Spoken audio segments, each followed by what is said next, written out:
Let me start with a simple question. आपने last time हाँ कब बोला था जब आप अंदर से ना फील कर रहे थे? और उसके बाद क्या हुआ? Stress, guilt, irritation, resentment. अगर ये पैटर्न आपकी लाइफ में रिपीट हो रहा है तो प्रॉब्लम आपके इंटेंशंस में नहीं है, प्रॉब्लम बाउंड्रीज की है। हेलो एवरीवन, आज हम बात करने वाले हैं एक बहुत इंपॉर्टेंट बुक के बारे में, boundaries by doctor Henry cloud and doctor John Townsend. दोनों ऑथर्स क्लिनिकल साइकोलॉजिस्ट हैं और डिकेड से रिलेशनशिप्स, मैरिज, पेरेंटिंग और इमोशनल हेल्थ की फील्ड में काम कर रहे हैं। ये बुक सिर्फ ना बोलना नहीं सिखाती, ये बुक सिखाती है इमोशनल रिस्पॉन्सिबिलिटी क्या होती है, गिल्ट और लव में क्या डिफरेंस होता है और हेल्दी रिलेशनशिप्स कैसे बनाए जाते हैं। मैं मना कैसे करूं? अगर मैं नो बोलूंगी तो लोग बुरा मान जाएंगे। मैं एडजस्ट नहीं करूंगी तो सेल्फिश नहीं लगूंगी क्या? और यहीं से इमोशनल बर्नआउट शुरू होता है। बाउंड्रीज बुक एक सिंपल सवाल पूछती है, what is my responsibility and what is not. ये बुक हमें ये समझाती है कि लव का मतलब अनलिमिटेड एक्सेस देना नहीं होता और केयर का मतलब अपने आप को खत्म कर देना भी नहीं होता। बाउंड्रीज का काम है क्लैरिटी लाना, कंफ्यूजन कम करना और रिजेंटमेंट को प्रिवेंट करना। So what exactly are the boundaries? Doctor Henry Cloud boundaries को सिंपल शब्दों में एक्सप्लेन करते हैं।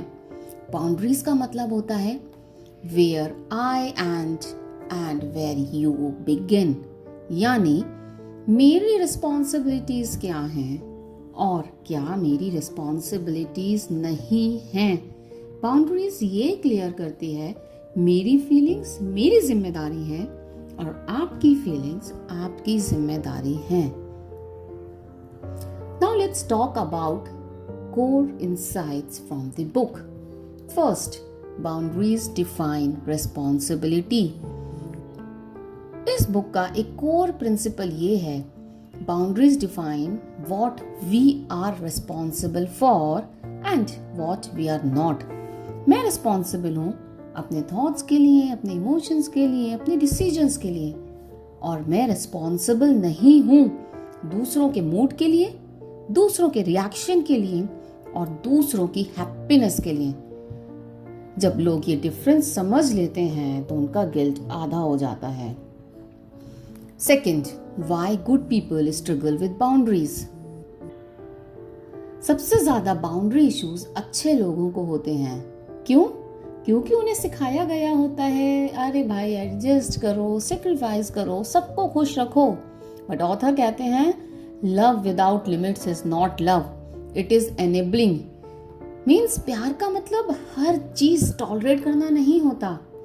जब प्यार में लिमिट्स नहीं होती तो वो ग्रोथ के बजाय डिपेंडेंसी क्रिएट करते हैं।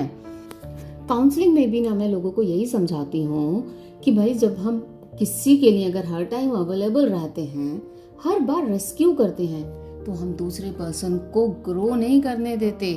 अगर पेरेंट बार बार बच्चे का होमवर्क करते रहेंगे टू हेल्प देम, that बच्चा will avoid responsibility और कभी कॉन्फिडेंस ही डेवलप नहीं होगा। and that is not love, it is enabling dependency। Same चीज वर्क प्लेस में भी होती है। If you constantly fix a colleague's mistakes to avoid conflict, they never improve, you burn out, and that is not teamwork, it is unhealthy accommodation। वहीं जब आप दूसरों को, अब इस एग्जाम्पल में बच्चे को या कॉलीग को रिस्पॉन्सिबिलिटी लेने देते हो, तभी उनमें रियल कॉन्फिडेंस और मैच्योरिटी डेवलप होते हैं। इसीलिए बाउंड्रीज प्यार को कम नहीं करती, वो प्यार को हेल्दी बनाती है। टीम वर्क और दूसरों के साथ रिश्ते मजबूत होते हैं। Insight 3, guilt is not a sign of wrongness.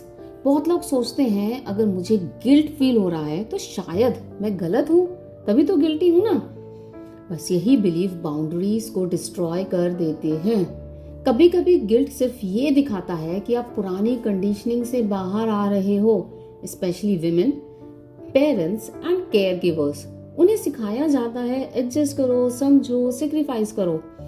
तो जब आप पहली बार बाउंड्रीज सेट करते हो, गिल्ट नेचुरली आता है, पर इसका मतलब ये नहीं होता कि आप सेल्फिश हो या कुछ गलत कर रहे हो। इसका मतलब होता है कि आप ग्रो कर रहे हो। ऑथर्स कहते हैं गिल्ट सिर्फ एक इमोशन है, कोई वर्डिक्ट नहीं है। Inside 4, boundaries do not control others, they protect you. एक कॉमन मिसअंडरस्टैंडिंग ये भी होती है कि बाउंड्रीज दूसरों को कंट्रोल करने के लिए होती हैं, बट ऑथर कहते हैं boundaries are not about changing others, they are about changing your response. Example, boundaries का मतलब ना ये नहीं होता कि तुम ऐसे बिहेव मत करो। बाउंड्रीज का मतलब ये है अगर तुम ऐसे बिहेव करोगे तो मैं ये चूज करूंगी, और यही इमोशनल मैच्योरिटी होती है। Insight 5, saying no is a spiritual and emotional act. Book एक बहुत इंपॉर्टेंट बात कहती है, saying no to others is often saying yes to yourself. हर हाँ का एक कॉस्ट होता है, एनर्जी का, टाइम का, मेंटल पीस का। अगर आप हर जगह हाँ बोलते हो ना, तो कहीं ना कहीं आप अपनी लाइफ को निग्लेक्ट कर रहे हो। Inside 6, boundaries improve relationships, they don't break them.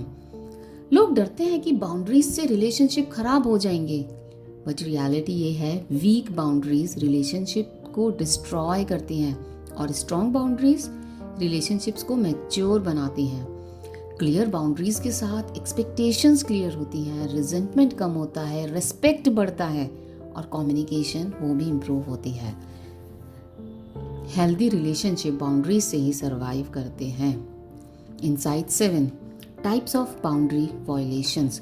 Doctor cloud कुछ कॉमन बाउंड्री वायलेशंस एक्सप्लेन करते हैं।